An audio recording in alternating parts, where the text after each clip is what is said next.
Hello, तो आज वापस आ गए और कोइंसिडेंस देखो आप, जो लोग गुजराती मूवीज़ भी देखते हैं उनके लिए, कि जो 2 फ़िल्में टकराने वाली हैं 18 अप्रैल को, 2 रीजनल तो नहीं लेकिन 2 अलग-अलग भाषा की फ़िल्में, केसरी चैप्टर 2 और मीठड़ा मेहमान दोनों के ट्रेलर एक ही दिन आए हैं, तो ये बहुत ही मतलब कोइंसिडेंटल बात है। ख़ैर,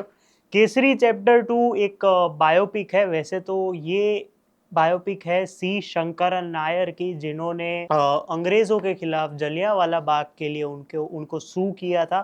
ही सूड द क्राउन बिकॉज़ उनका ऐसा मानना था, जबकि ये हुआ था कि ये एक जेनोसाइड था लोगों के ऊपर, कि उनको बताए बिना उनके ऊपर फायर किया गया है वगैरह। उनके सामने हमें देखने को मिलेंगे रीगिनाल्ड डायर, जो कि जिन्होंने ये फायर करवाया था, और सरदार उधम वाले नहीं, वो थे जनरल डायर, जो कि इंग्लैंड के गवर्नर थे, तभी ब्रिटिश के गवर्नर थे, जिनको सरदार उधम ने एनकाउंटर में मार दिया था, या फिर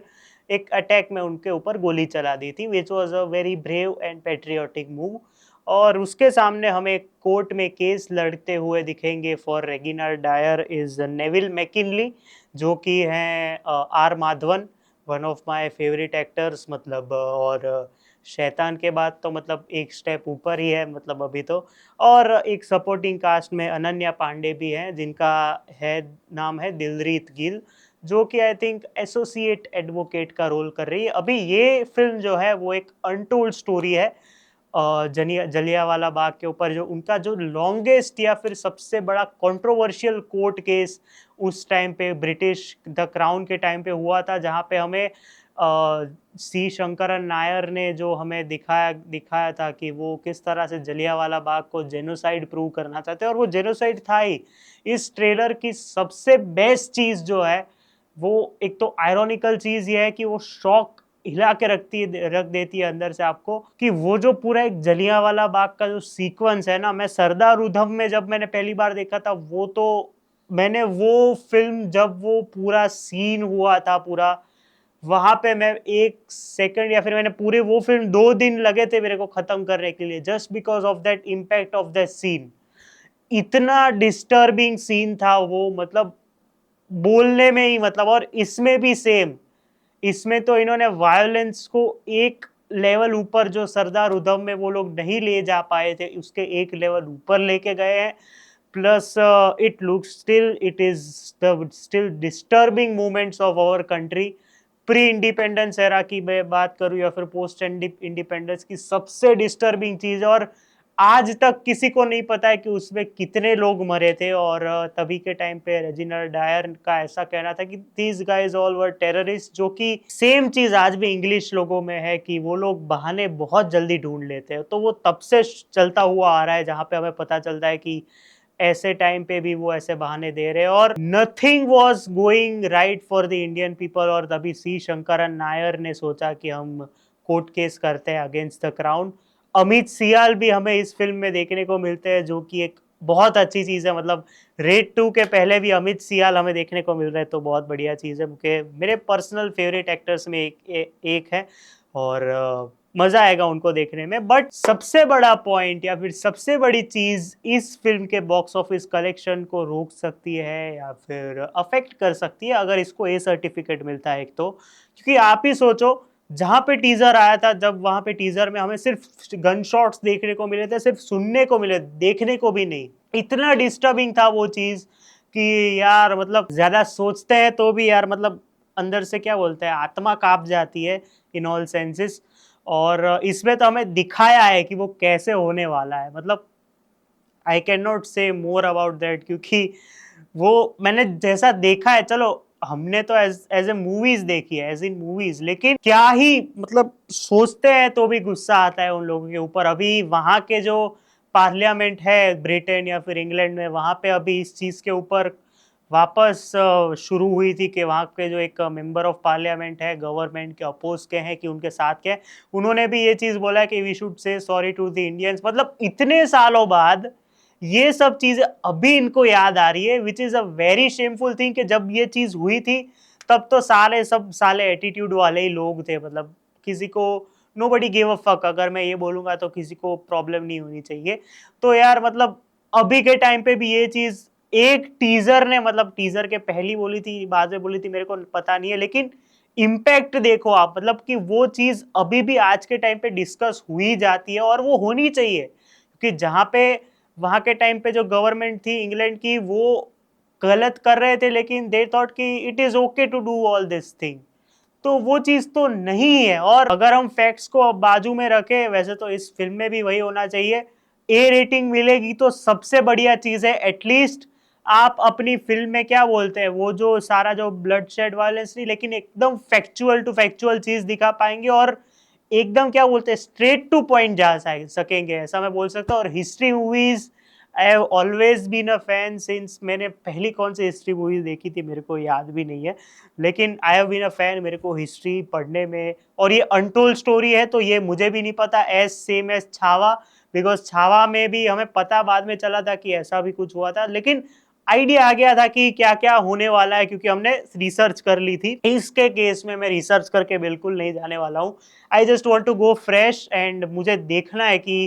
court room drama favourite thing, और उसमें भी जब आपके दो फेवरेट एक्टर्स अक्षय कुमार और आर माधवन सामने सामने हो, उसमें भी यार ट्रेलर में जो आर माधवन का एज नेविल मैकिनली जो इंट्रो सीक्वेंस है, वो जो पानी में जिस तरह से उनका इमेज आता है और जिस तरह से वो देखते हैं हंसते हैं और वो फुल बियर्ड में आते हैं, यार बॉस वही पैसा वसूल है अभी से तो। And Madhavan should do negative things. अभी तो कल मैं उनकी मूवी टेस्ट का रिव्यू करने वाला हूँ जो कि आई एम एक्साइटेड फॉर, क्योंकि स्टोरी अच्छी लग रही है। लेकिन Madhavan in negative roles is such a treat, like कभी भी किसी भी दिन कोई नेगेटिव रोल माधवन करेंगे, I am in for it already. Akshay Kumar के लिए तो क्या कहे भाई, मतलब बायोपिक है तो, और उन्होंने ये चीज ना सीरियसली जब ये स्टोरी सुनी होगी, वैसे तो हिस्ट्री सबको पता है, लेकिन फिल्म वाइज फैक्ट्स के साथ जिस तरह की हिस्ट्री पढ़ी थी, जिस तरह से इन्होंने खुद के अंदर ये कैरेक्टर तो दिखाया है, मतलब कुछ सीन्स में he is just silent but deadly, वो देखने में मजा आएगा। और he is looking very good, मतलब not in that sense but like in court room, मतलब जॉली LLB 3 के पहले के कोर्ट में देखने को मिलेगा, that I didn't expect, but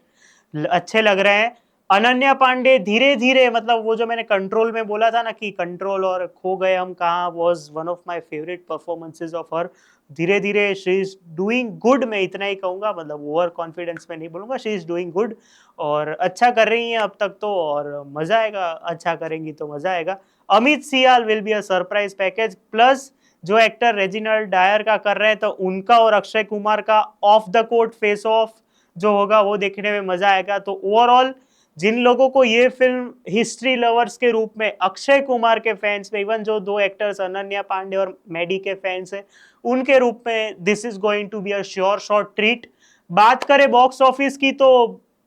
let's see, मतलब कमबैक हुआ है नहीं हुआ है, लास्ट तो कॉर्पोरेट बुकिंग में फंस गए थे सर। इसमें I am hoping just because of two things, बड़ी अच्छी स्टार कास्ट है, केसरी का सीक्वल नहीं है लेकिन ब्रांड ही काफी है, पहली फिल्म जब केसरी आई थी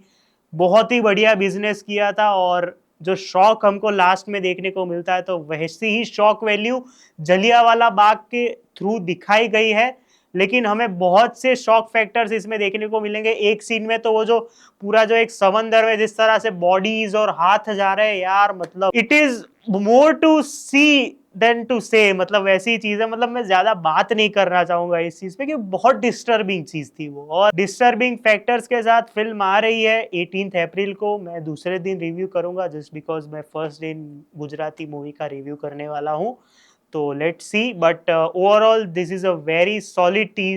ट्रेलर। नेगेटिव पॉइंट्स कुछ बोलूं तो एडल्ट सर्टिफिकेट मिलेगा तो कुछ चीज़ें अफेक्ट हो सकती है, मतलब कलेक्शंस वाइज या फिर लोग बच्चों के वाइज अगर उनको भी हिस्ट्री दिखानी है तो अलग बात है। दूसरी चीज़ ये है कि कोर्ट रूम ड्रामा सीन्स इतने तगड़े होंगे तो मज़ा आएगा, क्या फिर बीच में फीके हो जाएंगे, कुछ इमोशनल पॉइंट ऑफ व्यूज खुद के ला देंगे तो उसमें मज़ा नहीं आएगा। एक्शन सीन्स तो नहीं, लेकिन एंट्री सीक्वेंसेस और जिस तरह के डायलॉग्स वो जो होने चाहिए ना कोर्ट रूम ड्रामा में, तू बोला तू बोला तू बोला, ऐसे होंगे तो मजा आएगा। एंड स्पेशली आर माधवन को ऐसा ही दिखाना पड़ेगा, या फिर अक्षय कुमार ऐसे और आर माधवन ऐसे, ऐसा लगेगा तो पूरा मतलब क्या बोलते हैं, Maddy will be wasted as a negative, क्योंकि I am a fan as him in negative also. तो मजा आएगा। ओवरऑल अच्छा लग रहा है ट्रेलर मेरे को, एज इन कोर्टूम ड्रामा ऐसा रियल फील हो रहा है कि बायोपिक है, सी शंकरन नायर की है, दिलप्रीत जी की है, पीटर मैकिनली और